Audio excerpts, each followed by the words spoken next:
लाते और मंदिर में रखते, पर्दा लगा के घंटी बजाते, थोड़ी देर के बाद पर्दा हटा करके सबड़ सबड़ करके खुद ही खा जाते। देख रही थी कि भगवान ने थोड़ा कुछ पाया है कि नहीं पाया। पर ये अच्छा भक्त मिला जो बैठा है कि अब आए भगवान, अब आए भगवान। तो भगवान ने सोचा कि चलो बेचारा सरल आदमी है, थोड़ा सा उठा लेता हूँ, उठाऊंगा नहीं पर इसके संतोष के लिए उठा लेता हूँ। तो भगवान को तो क्या देरी लगती, पत्थर के अंदर से भगवान ने बेकुट से हाथ निकाला। बैठे तो बेकुट में है और भगवान तो भगवान है, तो भगवान को थोड़ा कुछ समझते हैं। वो जानती इस बात को कि पत्थर के अंदर से हाथ निकाला उस रोटी को उठाने के लिए। और धन्ना भगत वहां के फाड़ फाड़ के देख रहे थे। भगवान जैसे रोटी उठा करके हाथ पत्थर के अंदर लेने लगे, तुरंत हाथ पकड़ लिया। बोले केवल हाथ दिखाने से काम नहीं चलेगा, मुंह भी दिखाना पड़ेगा जिससे खाएगा। अब भगवान बोले अरे लक्ष्मी ये तो औपत हो गई, अब तो जाट का हाथ ऐसा पकड़ा तो छूट नहीं। ठाकुर जी खूब मेहनत करे, अरे छोड़ छोड़, पर धन्ना पर छोड़ नहीं रही है। अब थोड़ा जोर लगाया, दोनों हाथ बाहर, दोनों हाथ धन्ना भगत ने पकड़ लिया। अब भगवान जाट जोर लगाने लगा तो भगवान भी थोड़े थोड़े बेकुट से खींचने लगे। अरे लक्ष्मी देख सहायता कर, ले गया। लक्ष्मी ने भगवान की टांग पकड़ ली। उधर भगवान की तरफ थोड़ा दो लोग हो गए तो उधर खिंचाई होने लगी, तो धन्ना भगत कुछ उधर जाने लगा। तो महाराज जाट थोड़े ठीक ही होते हैं क्योंकि देसी खान पान होता है। तो उधर तो भगवान और लक्ष्मी खींच रहे हैं, इधर धन्ना भगत ने कारी जाट भी ले गया जल्दी भाग।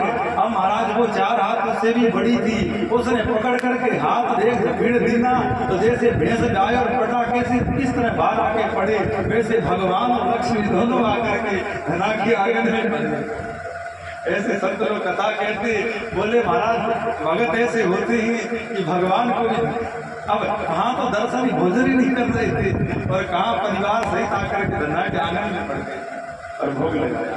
तो भगवान की ये चीजें लीलाएं हैं। तो नारायण जहाँ सरलता भगवान देखते हैं वही भगवान दिख जाते हैं, वहाँ लीला करता है।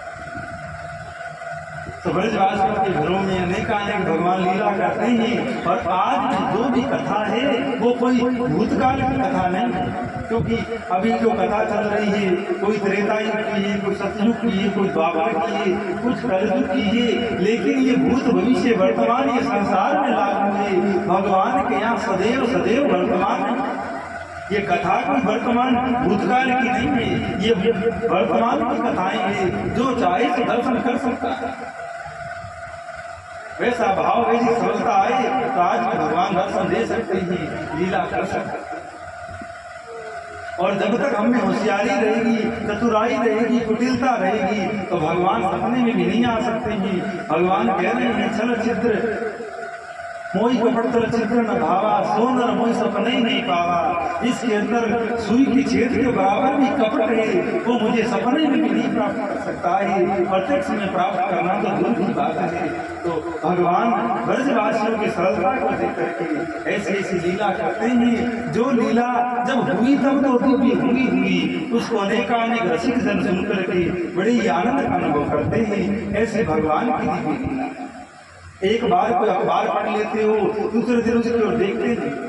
बच्चे लोग स्कूल में जाते हैं, रोते चिल्लाते, स्कूल जाते हैं आते हैं तो जैसे कोई इतना ही काम करके आए और थके मांदे आते हैं। और कथा इतनी दिव्य है कि आप लोग सुनते हो, दास इतना बोलता है, इतना आनंद रहता है, क्योंकि ये कोई संसार की कथा नहीं है, कोई संसारी व्यक्ति की चर्चा नहीं है, ये परमात्मा की चर्चा है। परमात्मा की चर्चा का ऐसा प्रभाव है तो स्वयं परमात्मा का क्या प्रभाव है।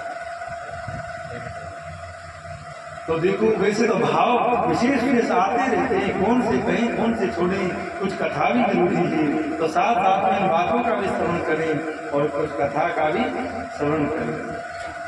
धीरे धीरे भगवान बड़े हुए। एक दिन मैया की जिद करने लगे कि मैया मुझे 2 चारण करना है, मुझे गैया चराने जाना है। मैया ने कहा कि लाला गाय तो तुझे चरानी ही है, ग्वाला को छोड़ा तो ग्वाला ही बनेगो का कलेक्टर बनेगो, गैया तो कोई चरानी है। पर अभी कछु बड़ो है, दूध तू पीता नहीं है, भोजन ढंग से करता नहीं है, तो बड़ा कैसे होगा। अच्छे से दूध खा, भोजन कर, फिर बड़ा हो जाएगा तो फिर गैया में चराने जाना। और कन्हैया रोटी खाते और कहते देख मैया मेरे को देख, मेरे हाथ लगे ना बड़ो है गए, आज मुझे जाना। तो मैया ने कहा नहीं कन्हैया अभी तो बड़ो नहीं भयो, और फिर देख अभी तेरो गोचारों को मूर्त नहीं आयो, जब मूर्त होगा तब तू गैया चराना। तो जरा जिद करी तो मैया ने कहा ऐसो कर 10-5 बछड़न को ले जा, वत्सन को ले जा, और जरा दूर नहीं जाना, यमुना के पास में चला करके लौट आना। ठाकुर जी बाल बालों को लेकर के बछड़े चारण करते, बछड़ा चारण कर ही रही थी। वत्सासुर नाम का एक राक्षस आता है और बछड़ा बनकर के आता है, खेल ही खेल में भगवान को मारने लगता है। भगवान उसका पैर पकड़ करके घुमा करके फेंक देते हैं, गिर करके मर जाता है। फिर धेनुकासुर आता है, उसका भी भगवान वध करता है। अब भगवान गोचारण आरंभ करते हैं। दीपावली की 8 दिन बाद में जो गोपाष्टमी आती है, उसी दिन तो गाय का प्राकट्य हुआ है। कामधेनु गैया समुद्र से उसी दिन प्रकट की है और उसी दिन भगवान श्री कृष्ण प्रथम बार गोचारण करते हैं।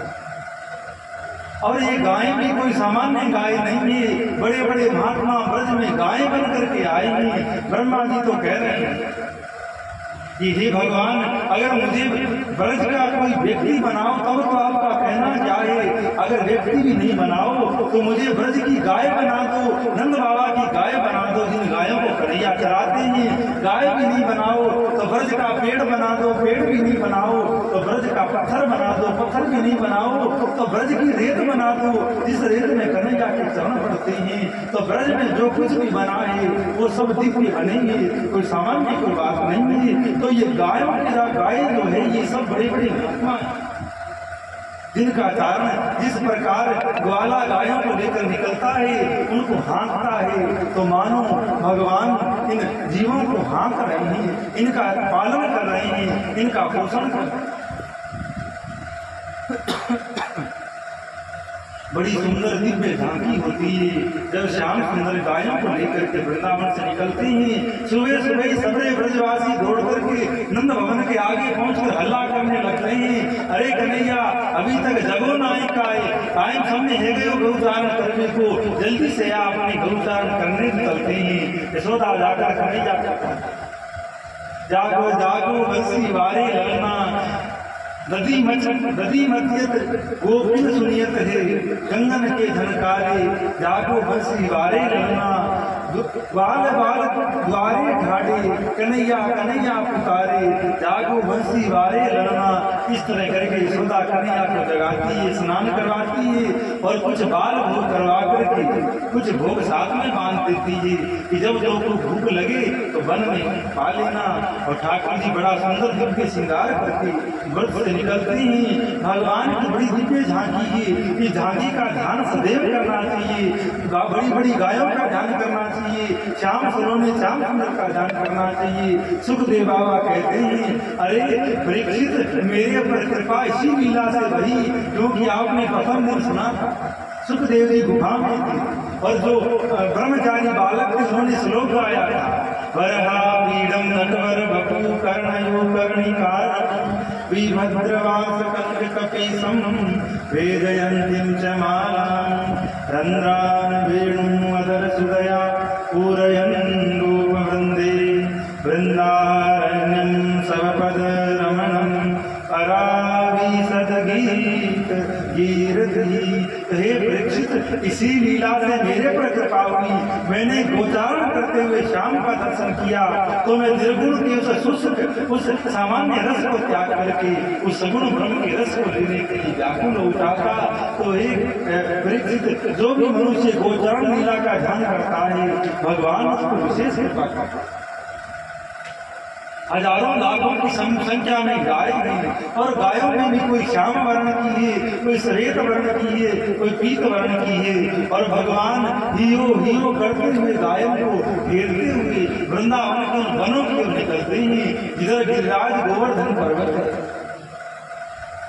जमुना के किनारे किनारे भगवान को चारण करते हैं। जमुना के अंदर कमलों का बड़े बड़े कमल हैं, बड़े बड़े जलचर जीव हैं, उनके मध्य में जाकर के लीला करते हैं। और जब सबरी गैया चारण करने लग जाती है, श्याम सुंदर एक शिला पर खड़े होकर के अपनी बंसी को निकाल करके बंसी वादन करते हैं।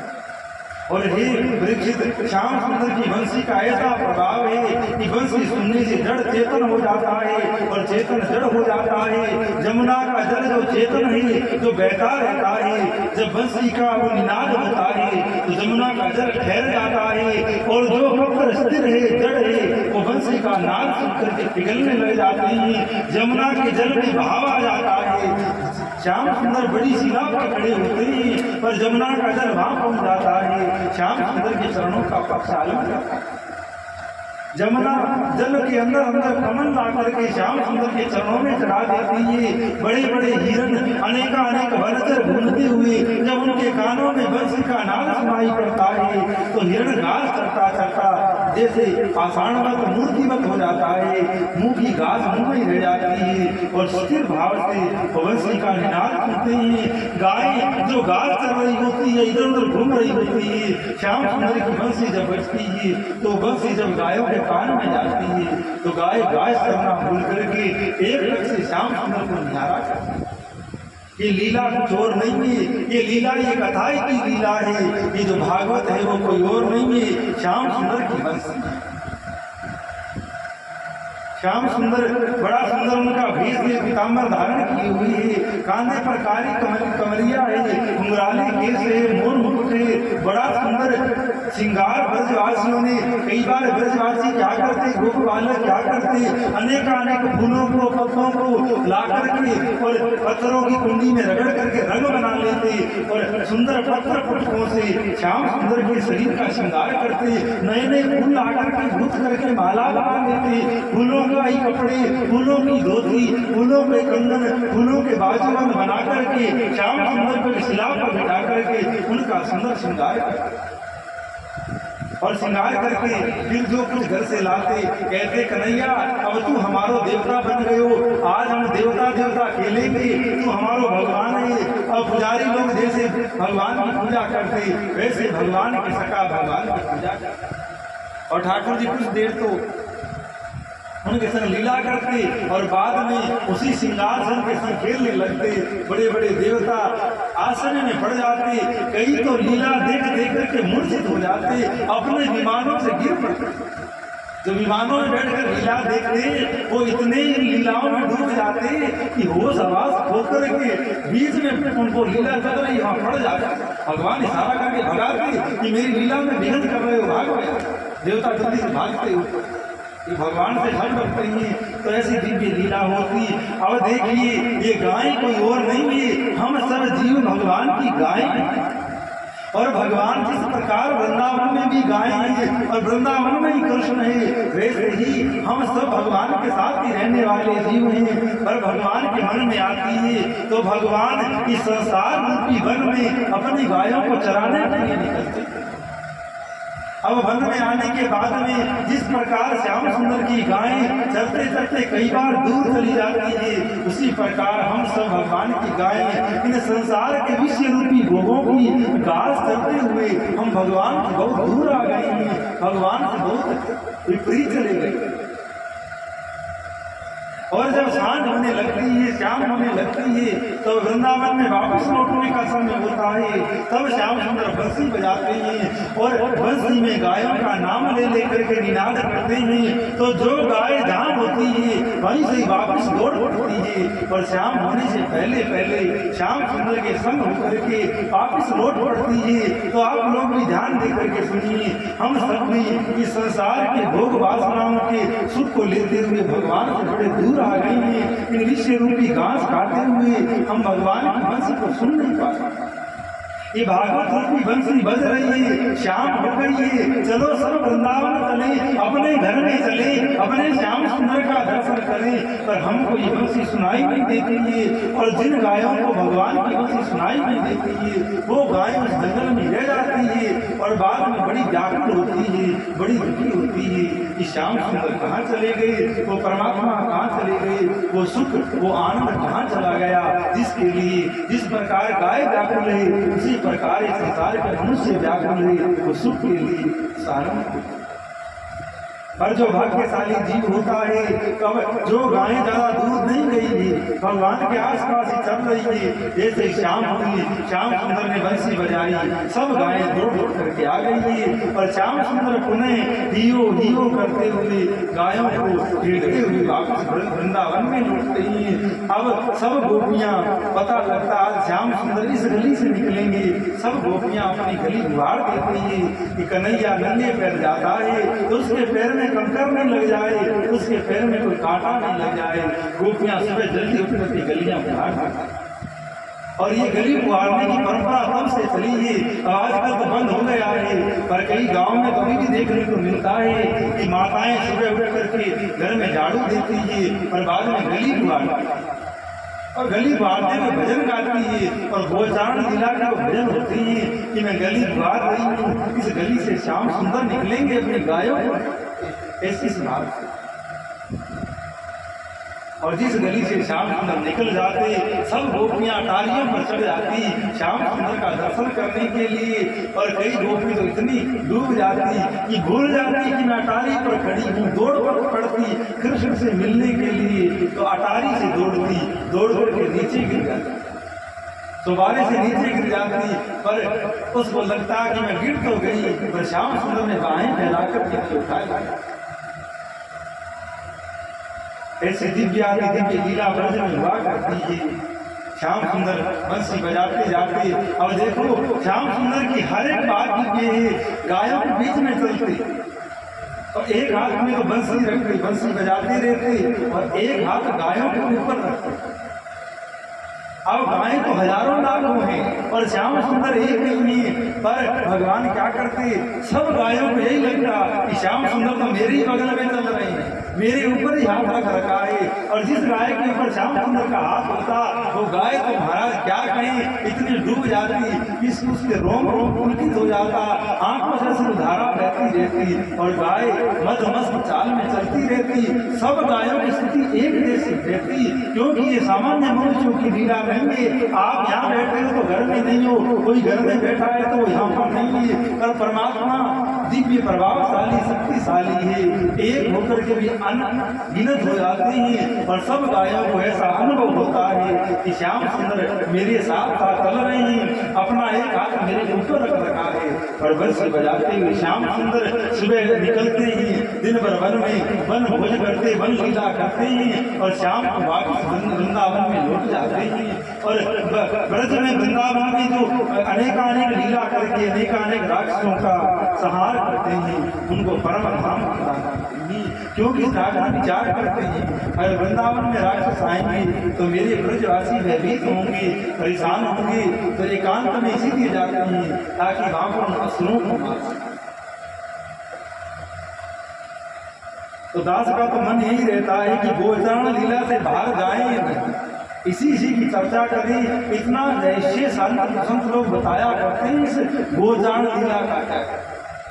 एक बार बड़े महाराज बड़े गुरुदेव वृंदावन में परिक्रमा कर रहे थे गोवर्धन की, तो कोई गुजरात का कोई परिवार था, तो उन गुजराती परिवार की बेटी थी जिसको श्याम सुंदर की इतनी लगन लगी थी, वो बड़ी व्याकुल हो रही थी। अपने पिता को उसने कहा कि पिताजी मुझे वृंदावन ले चलिए, अगर मुझे जीवित देखना चाहती हूँ, अगर मैं वृंदावन नहीं गई और मुझे श्याम सुंदर के दर्शन नहीं हुए